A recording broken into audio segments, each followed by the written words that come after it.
transportation of gases and cellular respiration. So in this cellular respiration, what I explained, energy can, when the food can break down into simple molecules, then energy can released. So that energy can be utilized for body works, and then some energy can store in the form of ATP, and some energy can be released in the form of heat. Okay, so the energy can divide into three different forms.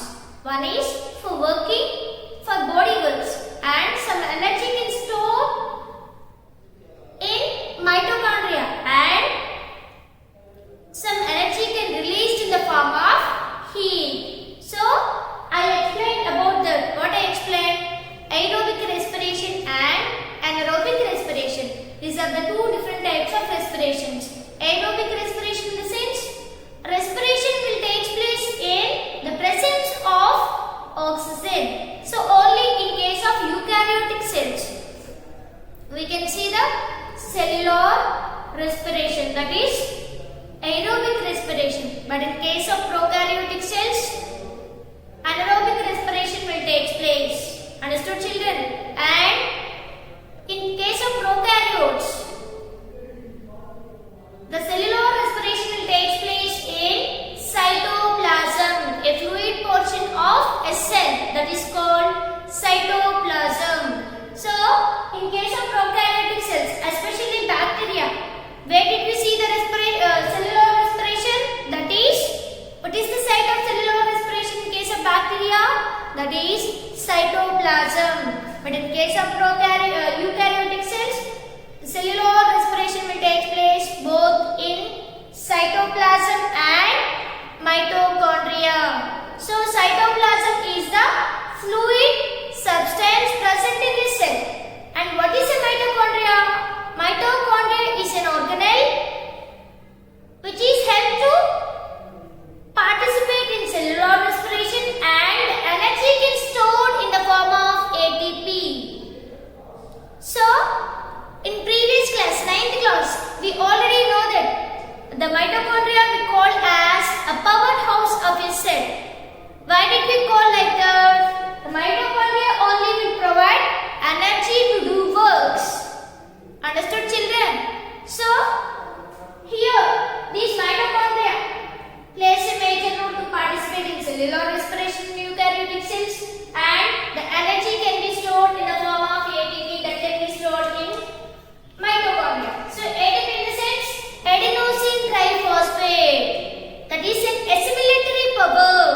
When this ATP can break down, the phosphate bond can break down, then the energy can released. So, one ATP is equal to 7,200 calories of energy can release. One ATP, when it can break down, when the phosphate bond can break down, then what happened? How much amount of energy can release? 7,200 calories of energy can release.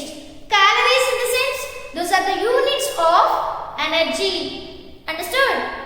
For example, for light energy, in previous class, photons are the units of light energy now, and grams, kilograms are the units of solids, and liters and milliliters are the units of liquids. Am I right or not?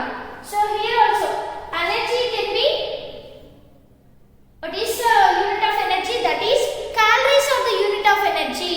Understood, children? So if you see the structure of the mitochondria, it is made up of two membranes. What are those? Outer membrane and the inner membrane can fold itself. Those foldings we call as cristae. The foldings of inner membrane we call as cristae, and the fluid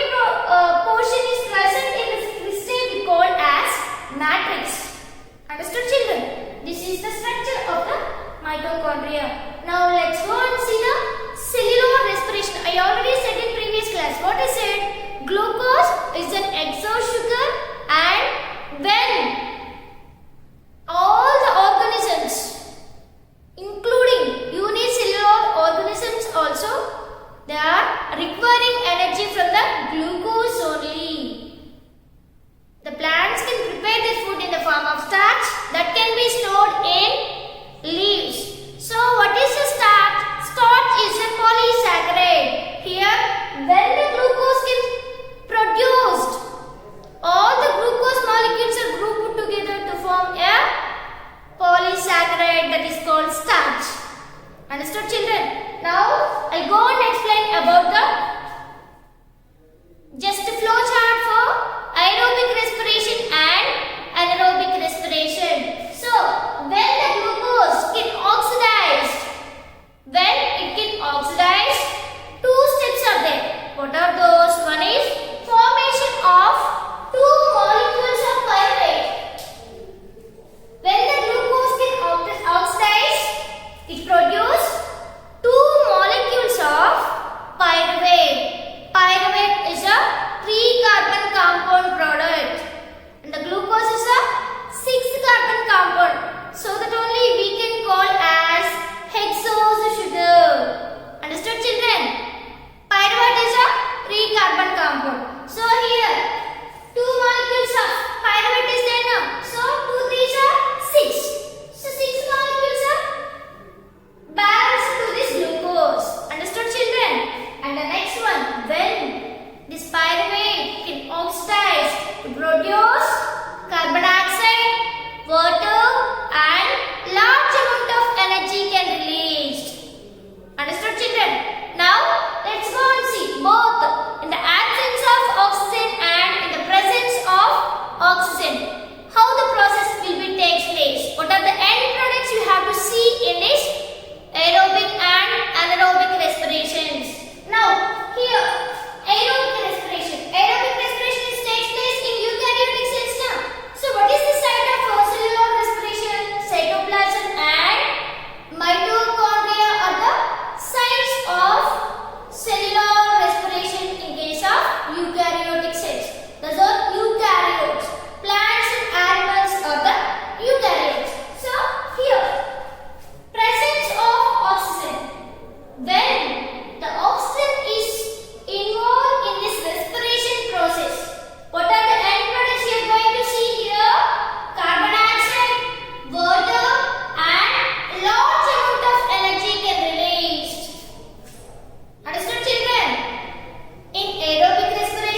and then make them to crush, then leave it at least 2 days.